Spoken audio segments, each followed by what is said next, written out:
In previous lecture, we discussed what is control dependence, how control dependence issue can be solved by using if conversion, and we have seen simple example of if conversion where we convert control dependence into data dependence and then we try to solve that problem.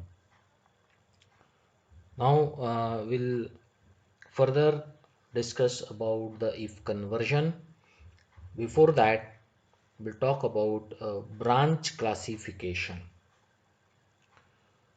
Now, why control dependence issue arises? Because of branch instruction. Because branch instruction alters the flow of control. So if there are no branch instruction, then execution flow is sequential. Okay, so as instructions are written in the same order, instructions are executing normally, but when you get a branch instruction, then branch instruction is having a capability to alter the sequential execution.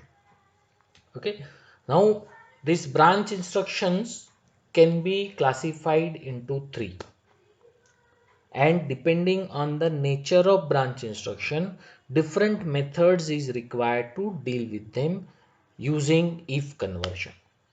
Okay, so before discussing if conversion method for different types of branches, first we'll discuss what are the different types of branch scenario.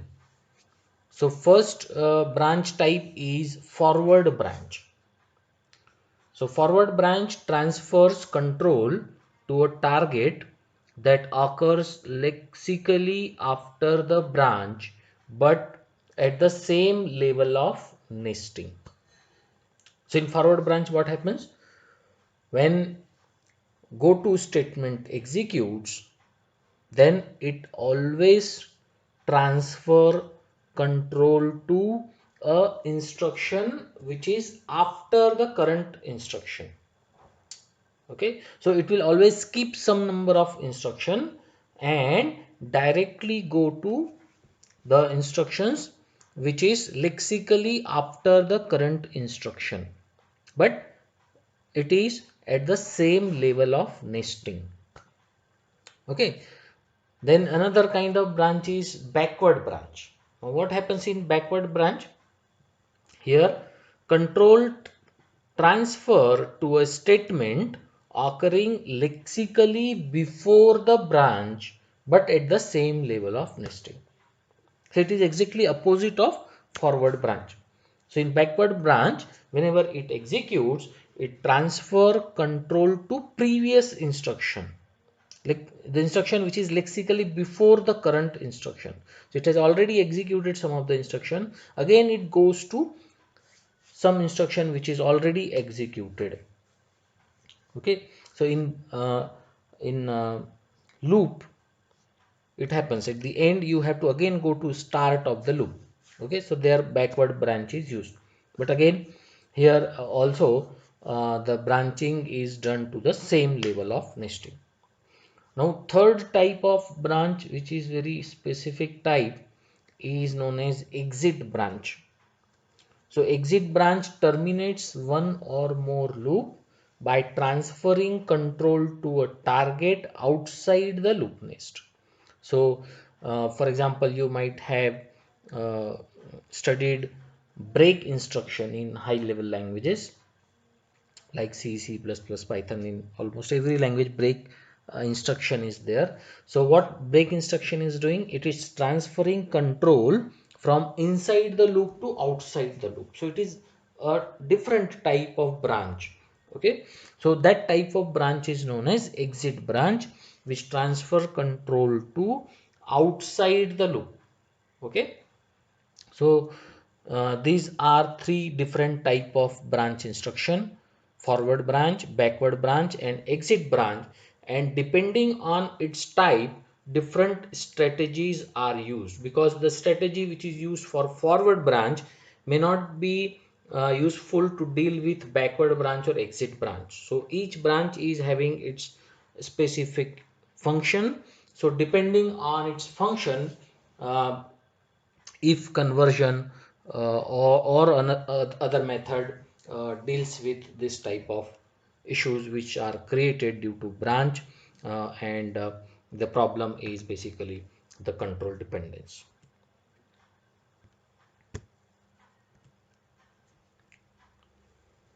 So if conversion, we have seen simple examples of that. So in if conversion, you can say that it is a composition of two different transformation: branch relocation and branch removal.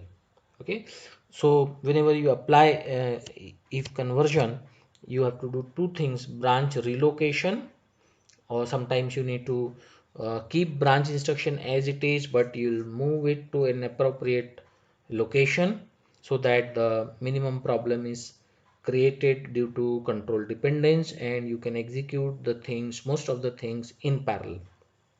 Or another thing is branch removal. Okay, so totally we will remove the branch.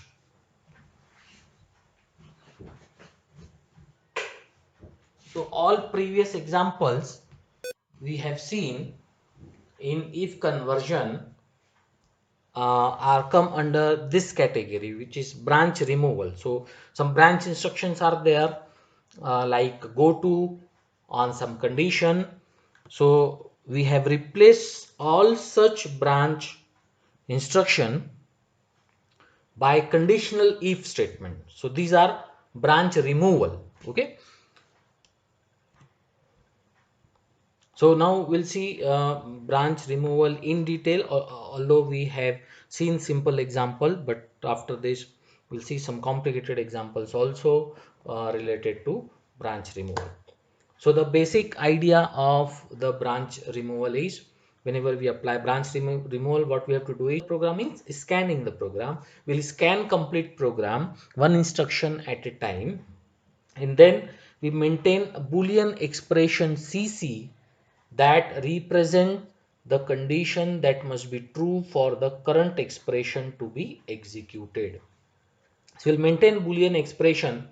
It may be anything, like in previous example we have used one boolean expression m. Okay, so whenever you have conditional branch instruction, so that branch will happen when some condition is satisfied. So that condition is kept in one of the boolean expression, which is evaluated, then that will be checked for before branching. Then on encountering a branch, conjoin the controlling expression into CC, and on encountering a target of a branch is encountered, its controlling expression is disjoint into CC. Okay, so we'll understand this by taking one example. So consider this example. This example is of forward branches, and we are applying a method of branch removal. Okay, so we'll remove branch for the forward branches. So take this example, and here we'll remove branches by inserting appropriate guarding condition. Okay, so just go through this example very carefully. You have a loop running n number of times, and inside that you have some instructions. So first instruction is, if a of I greater than 10, go to 60. It is a forward branch. So when condition is satisfied, you have to skip all instructions from C1 to 40, and you will directly jump to instruction which is labeled by number 60. And if this condition is false, then it will execute instruction with label 20, which is ai is equal to ai plus 10. Then another instruction is, if b of I is greater than 10, then go to 80. Otherwise, uh, go to next instruction 40, which is calculating b of I is equal to b of I plus 10. Then at 60, you have a of I is equal to b of I plus a of I. And 80 is b of I is equal to a of I minus 5. Okay, so don't try to understand meaning by this indentation. This indentation may create confusion. Okay, so you just go by the instructions. Okay, if instruction and go to instruction and their label. So this many times when problems are asked related to this technique, then in question indentation is given to confuse, है ना? So here there is no meaning of indentation as such, so you have to uh, try to understand the program by using label and condition. So here if you see inside the loop there are basically two conditional branch, C1 and C2. Okay, now how to remove these branches by using guarding condition or by using guards? So let's see. So this loop is as it is going from 1 to n. Then the C1, which is a conditional branch, it would be replaced by one assignment statement which calculates the Boolean expression. Okay, so here I am taking Boolean expression as M1. So M1 will evaluate the condition which is a of I greater than 10. Okay, so uh, the instruction which are to be skipped in forward branching, that should be guarded by this condition. So this C1 is replaced by calculation of that Boolean expression. Then this 20, instruction 20, which was calculation of AI, is guarded by condition. Which condition? This 20 would be executing only if condition fails. Okay, so a of I is equal to a of I plus 10 would be guarded by condition if not M1. So this would be executed only when M1 is false. Okay, so you understood instruction labeled by 20. Okay, instruction is as it is, you have to guard it by not of M1. Similarly the instruction C2, here also control will reach if condition M1 is false. Okay, if condition M1 is true, then it is going to jump to directly 60 and not executing 20, C2 or 40. Okay, so 20, C2 and 40 would be executed only if condition is false. So guarding condition in this three instruction will include not of M1. So in C2 also, C2 is a conditional branch, so it is to be replaced by calculation of the Boolean expression, and it is a new condition. So I will be taking a new Boolean variable, say M2. Okay, so this would be replaced by M2 is equal to the condition. Condition is B of I greater than 10. And this calculation would be done only if M1 is false. So that's why calculation of M2 would be guarded by condition M1. So if not M1, then M2 is equal to P of I greater than 10. Okay. Now similarly for instruction which is labeled by 40, B of I is equal to B of I plus 10. So this instruction which is labeled by 40 would be executed only if both M1 and M2 are false. If M1 is true, then definitely 40 will not execute. If M1 is false and M2 is true, then also it will not going to execute. So instruction number 40 will execute only if M1 M2 both are false. That's why 40 is guarded by both condition, that is if not M1 and not M2 both are false, then only this instruction would be executing. Now come to next instruction 60. The 60 would be executed if, when it would be executed if C1 or the condition M1 is true. If M1 is true, then instruction C1 will branch to instruction number 60. So if M1 is true, then it will execute. Okay, so there are two ways by which control will go to instruction number 60. If M1 is true, then control will go to 60, or if M1 is false and M2 is also false, then automatically control goes to instruction number 60. Okay, so that's why this instruction number 60 is guarded by a complicated condition if not M1 and not M2. Okay, so this is one way. When both conditions are false, automatically control will goes to 60, or M1 is true. Okay, that's why or M1. Okay, so if M1 is true, then this instruction will execute, or M1 M2 both are false, then this instruction will be executing. Okay, then last is instruction number 80. So how control will go to 80? So there are two methods. If after 60 control will automatically goes to 80, or it will go through C2. Okay, if condition in C2, which is M2 is true, then also it will go to 80. So that's why here condition is written not M1 and not M2. If both are false, then control will go to 80 by using sequential execution if both are false, or if M1 is true, then control will go to 60, and after that automatically it will go to 80, or if not M1, then also, and not M1 and M2. Okay, so if first condition is false, second condition is true, then also control will go to 80. Okay.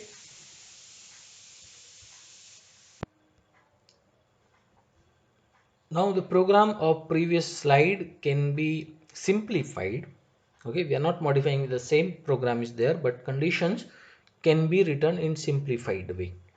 So first thing is as it is, M1 is equal to A of I greater than 10, then 20 would also be as it is. Then next instruction calculation of M2 would be also same. Then 40 is also same, it will execute if both M1 and M2 are false, then only control will go to 40. And in 60 we can simplify it, that condition can be translated into M1 or not M2. Okay, so meaning of this and previous condition is exactly same.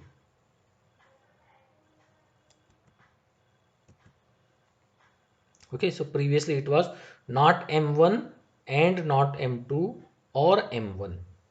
Okay, so meaning of this and meaning of this, M1 or not M2.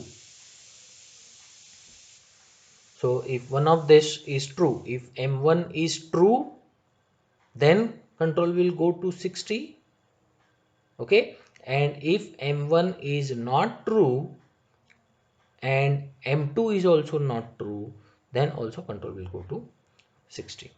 Okay, then 80 it will be going to execute in any case. Okay, so if you see previous example, so here the long condition is given and this condition would be satisfied in all case.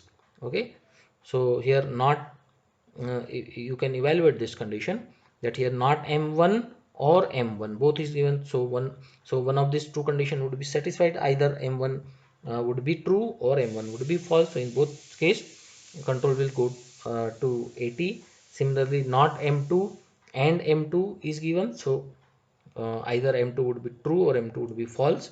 So you can clearly see that this instruction which is labeled by 80 would be executing in all cases.